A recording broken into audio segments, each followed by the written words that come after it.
जय भीम दोस्तों।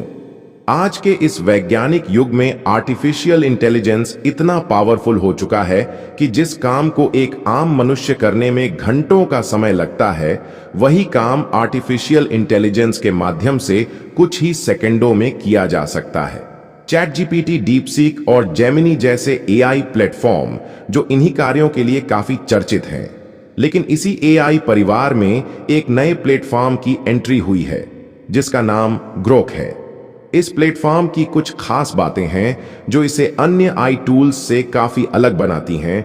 ग्रोक से कोई भी व्यक्ति जिस भाव से प्रश्न पूछता है, ग्रोक उसी अंदाज में बड़े ही मार्मिक तरीके से वैज्ञानिक आधार पर तथ्यों के साथ उत्तर देता है। ग्रोक में एक खास बात यह भी पाई गई, ग्रोक कभी गलत उत्तर नहीं देता।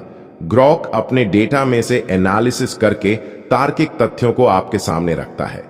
ग्रोक के आने के बाद समाज में जो लोग अंधविश्वास, पाखंड, ढोंग, आडंबर को बढ़ावा दे रहे थे, उनको काफी जलन हो रही है। समाज में मनुवादियों ने जो झूठ फैला कर रखा था, मनगढ़ंत इतिहास बनाकर तैयार कर रखा था, उसकी सच्चाई आज सामने आ रही है।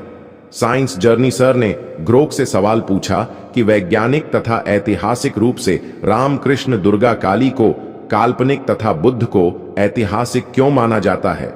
तो ग्रोक ने जवाब दिया, वैज्ञानिक तथा ऐतिहासिक दृष्टि से राम, कृष्ण, दुर्गा, काली को काल्पनिक माना जाता है क्योंकि उनके ऐतिहासिक प्रमाण सीमित हैं, जबकि भगवान बुद्ध को ऐतिहासिक माना जाता है क्योंकि उनके पास अशोक के शिलालेख, पुरातात्विक साक्ष्य जैसे मजबूत प्रमाण हैं।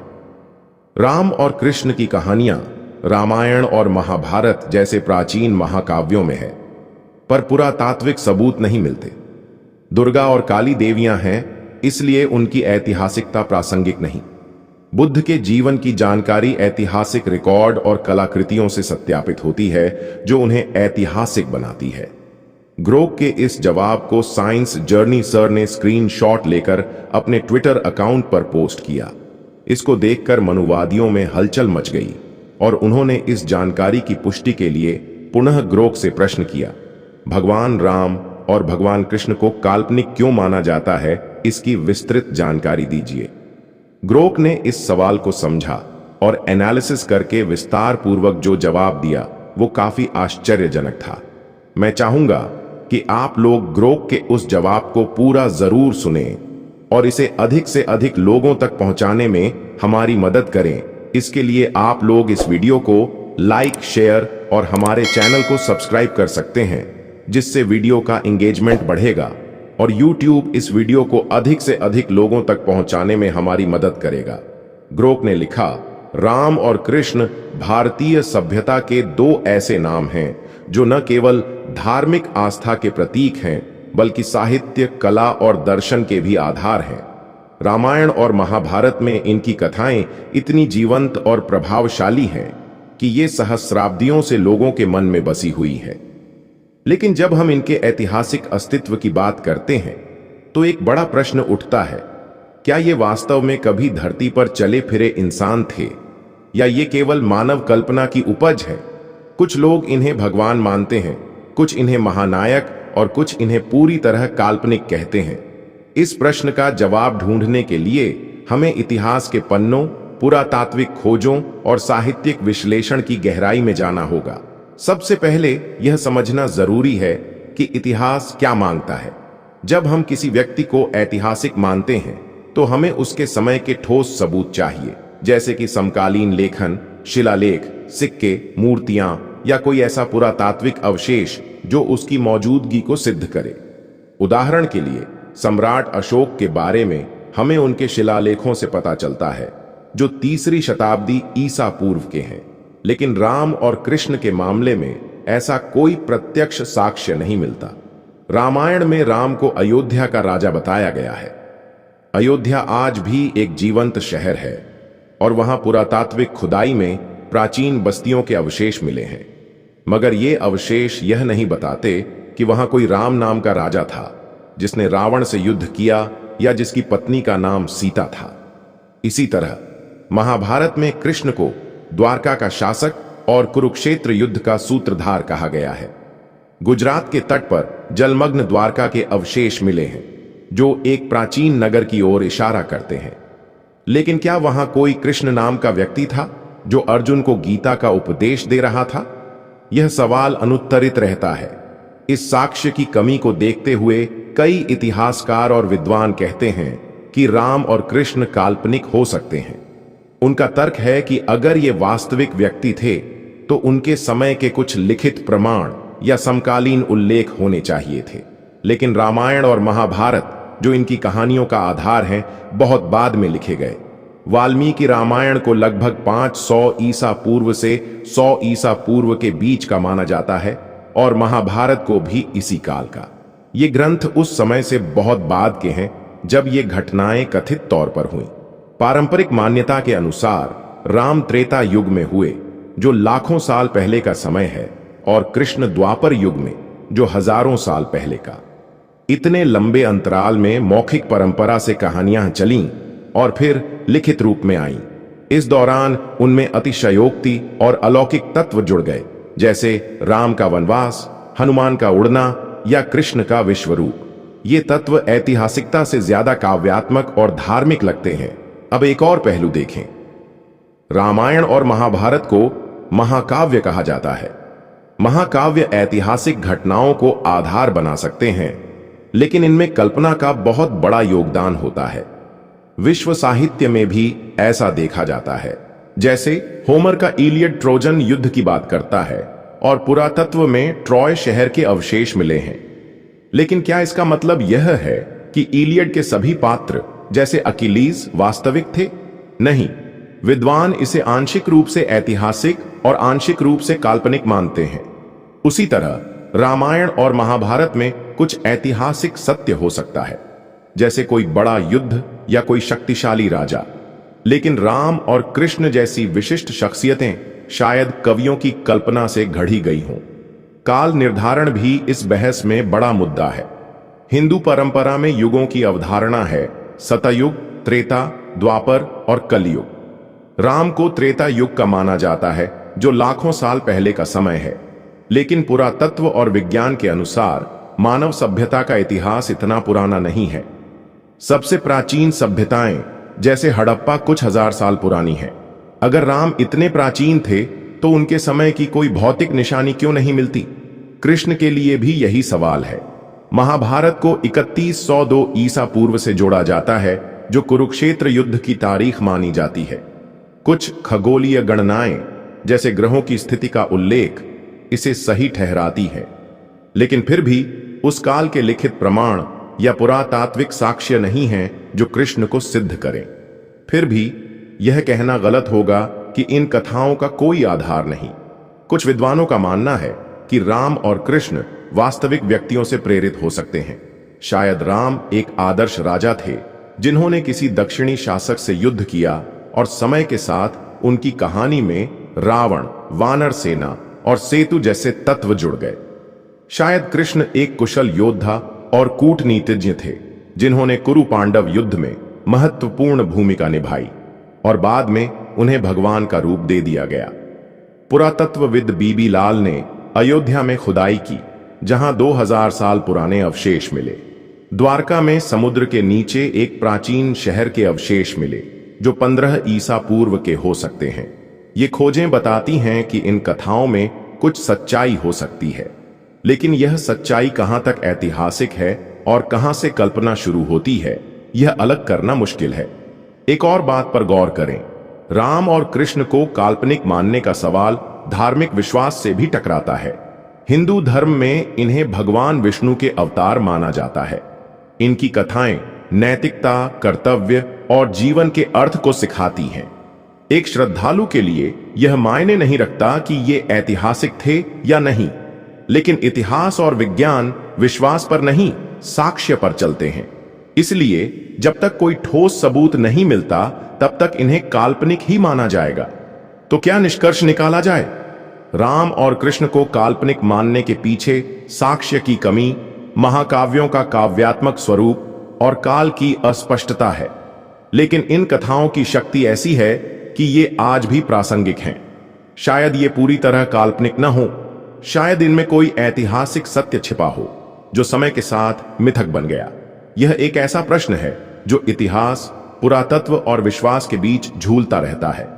राम और कृष्ण के ऐतिहासिक अस्तित्व पर विचार करते हुए हमने देखा कि इनके पक्ष में ठोस पुरातात्विक या समकालीन साक्ष्य का अभाव है।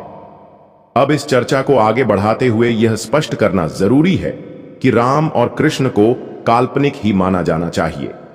इसका कारण यह है कि अगर ये वास्तव में धरती पर चले फिरे इंसान होते तो भारतीय संस्कृति और इतिहास में इनके अस्तित्व के स्पष्ट और निर्विवाद प्रमाण अवश्य मिलते, लेकिन ऐसा नहीं है। इसके विपरीत रामायण और महाभारत में जो कथाएं वर्णित हैं वे ऐसी घटनाओं से भरी पड़ी हैं जो प्रकृति के नियमों और वैज्ञानिक दृष्टिकोण से असंभव प्रतीत होती हैं। ये कहानियां मानव कल्पना की उड़ान को दर्शाती हैं, न कि ऐतिहासिक सत्य को। उदाहरण के लिए रामायण में हनुमान का एक पर्वत उठाकर हवा में उड़ना या सूर्य को निगलने की कोशिश करना जैसी घटनाएं बताई गई हैं। इसी तरह खीर खाने से राम का जन्म होना या रावण के 10 सिर होना, ये सभी कथाएं काव्यात्मक और अलौकिक हैं जिनका वास्तविक जीवन से कोई संबंध नहीं दिखता। महाभारत में भी गणेश के हाथी जैसे सिर की बात हो या कृष्ण का विश्व रूप दिखाना, ये तत्व स्पष्ट रूप से मिथकीय हैं। ऐसी कहानियां हो किसी ऐतिहासिक व्यक्ति की जीवनी नहीं, बल्कि मानव मन की रचनात्मकता और धार्मिक भावनाओं की अभिव्यक्ति है। अगर राम और कृष्ण वास्तविक होते तो उनकी कहानियां इतनी अतिशयोक्तिपूर्ण न होती और उनके समय के कुछ भौतिक प्रमाण जैसे शिलालेख, सिक्के या समकालीन लेखन हमें मिलते।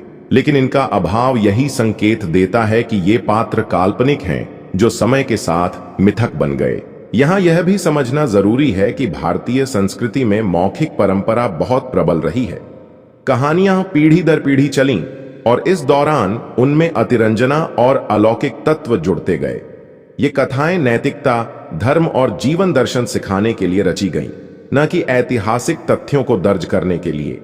इसलिए इन्हें ऐतिहासिक दस्तावेज की तरह देखना उचित नहीं। इन कहानियों की लोकप्रियता और प्रभावशाली होने के बावजूद इनका आधार सत्य से ज्यादा कल्पना पर टिका है। इसीलिए हमें अंधविश्वास से बचना चाहिए और ऐसे विश्वास को अपनाना चाहिए जो सत्य और तर्क पर आधारित हो। इस संदर्भ में भगवान बुद्ध का उदाहरण हमारे सामने है। बुद्ध एक ऐतिहासिक व्यक्तित्व थे जिनके जीवन के प्रमाण हमें मिलते हैं। उनका जन्म 563 ईसा पूर्व लुम्बिनी में हुआ था और उनके उपदेशों का लिखित रूप त्रिपिटक में संरक्षित है। सम्राट अशोक के शिलालेखों में भी बौद्ध स्थलों का उल्लेख है जो उनके समय की सत्यता को प्रमाणित करते हैं। पुरातात्विक खोजें जैसे सारनाथ और बोध गया के अवशेष बुद्ध के जीवन और प्रभाव को सिद्ध करते हैं। बुद्ध का दर्शन वैज्ञानिक आधार पर टिका है। उन्होंने कारण कार्य के सिद्धांत पर जोर दिया और अंधविश्वास को नकारा। उनके जीवन में कोई अलौकिक चमत्कारों की बात नहीं की गई, बल्कि मानव जीवन की वास्तविक समस्याओं का समाधान बताया गया। इसलिए राम और कृष्ण की काल्पनिक कहानियों के बजाय हमें बुद्ध जैसे व्यक्तित्व से प्रेरणा लेनी चाहिए। रामायण और महाभारत की कथाएं साहित्य और संस्कृति के लिए मूल्यवान हो सकती हैं, लेकिन इन्हें ऐतिहासिक सत्य मानना तर्कसंगत नहीं। इन मिथकों से परे हमें एक ऐसे मार्ग का अनुसरण करना चाहिए जो साक्ष्य, विज्ञान और सत्य पर आधारित हो। बुद्ध का जीवन और शिक्षाएं हमें यही सिखाती हैं। अंधविश्वास को छोड़ें, सत्य को पहचानें और जीवन को तर्क के प्रकाश में जिए। दोस्तों, उम्मीद करता हूं कि ग्रोक के इस जवाब को सुनकर आपको सच्चाई समझ में आ ही गई होगी। राम और कृष्ण की कहानियां सुनने में जितनी भव्य लगती हैं, उतनी ही खोखली हैं जब इनकी जांच सच्चाई की कसौटी पर की जाती है। ये कहानियां कोई साधारण कल्पना नहीं है। इनके पीछे एक सोची समझी चाल थी। इन्हें गढ़ा गया ताकि आम लोग, खासकर बहुजन जो मेहनत करते हैं, जिनके कंधों पर समाज टिका है, उनके दिमाग को काबू में रखा जा सके। धर्म के नाम पर एक ऐसा जाल बुना गया कि लोग अपनी आंखों से सच न देखें, बल्कि चमत्कारों और मिथकों में उलझे रहें। इन कहानियों में जो अलौकिक बातें हैं, हनुमान का पहाड़ उठाना, रावण के 10 सिर, खीर से बच्चे पैदा होना, ये सब इसलिए जोड़ा गया ताकि लोग तर्क करना छोड़ दें।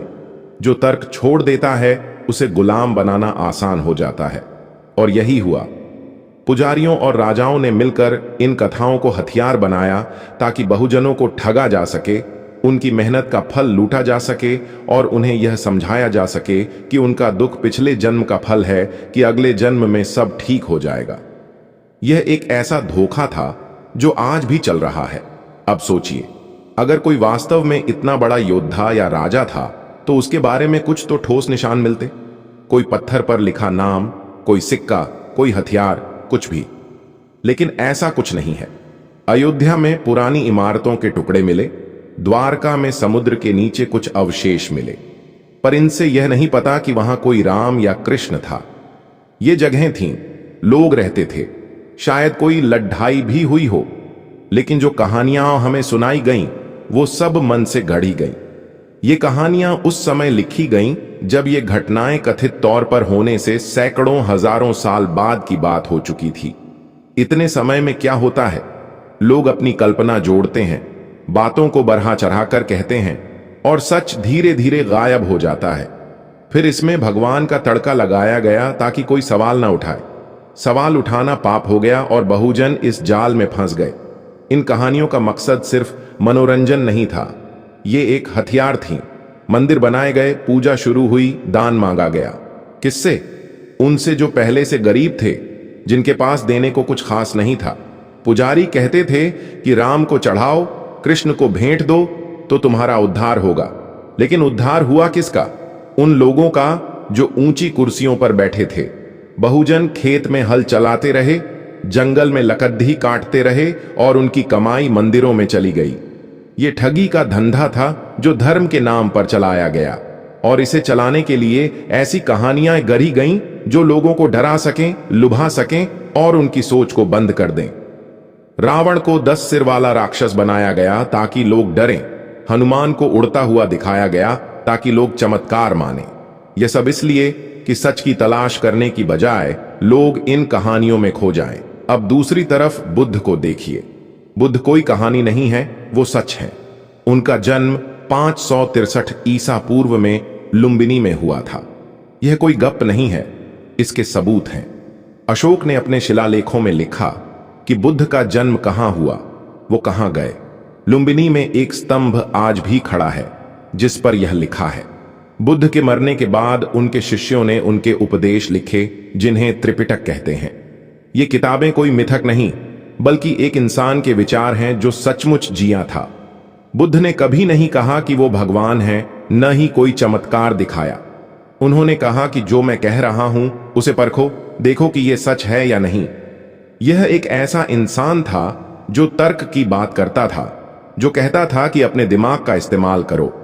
बुद्ध ने उस व्यवस्था को तोड़ा जो लोगों को गुलाम बनाए हुए थी। उस समय वर्ण व्यवस्था थी, ब्राह्मण ऊपर, शूद्र नीचे। बुद्ध ने कहा कि यह गलत है। उन्होंने सबको बराबर माना। उनके पास कोई सेना नहीं थी, कोई ताकत नहीं थी, फिर भी वो लोगों के दिल में बस गए क्योंकि वो सच बोलते थे। उनके पास कोई मनगढ़ंत कहानी नहीं थी, कोई उड़ने वाला पहाड़ नहीं था, कोई 10 सिर वाला राक्षस नहीं था। वो कहते थे कि दुख है, उसका कारण है और उससे छुटकारा पाने का रास्ता है। यह साफ और सच था।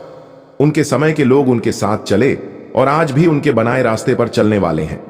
उनके होने का सबूत बोध गया में है, सारनाथ में है, कुशीनगर में है। ये जगहें खाली नहीं हैं। वहां की मिट्टी बुद्ध की सच्चाई को चीख चीख कर बताती है। जब आप राम और कृष्ण की कहानियों को बुद्ध से तौलते हैं तो फर्क साफ दिखता है। एक तरफ खोखली बातें हैं जो लोगों को बेवकूफ बनाती हैं, दूसरी तरफ एक ऐसा इंसान है जिसने सच का रास्ता दिखाया। राम और कृष्ण की कहानियां हमें अंधेरे में रखने के लिए बनाई गईं ताकि हम सवाल न करें, बस मानते जाएं। बुद्ध ने हमें आंखें खोलने को कहा, सोचने को कहा। जो लोग बहुजनों को ठगना चाहते थे उन्होंने मिथक बनाए। बुद्ध ने उस ठगी को नंगा किया। इसलिए सच वही है जो बुद्ध ने कहा। हमें उन कहानियों को छोड़ देना चाहिए जो हमें जंजीरों में बांधती हैं और उस सच को अपनाना चाहिए जो हमें आजाद करता है। बुद्ध ही सत्य हैं क्योंकि उनका हर शब्द सच पर टिका है, न कि किसी मनगढ़ंत कहानी पर। दोस्तों, अगर आपने हमारी इस वीडियो को यहां तक देखा तो इसके लिए आपका बहुत बहुत आभार। स्वस्थ रहें, मस्त रहें। धन्यवाद।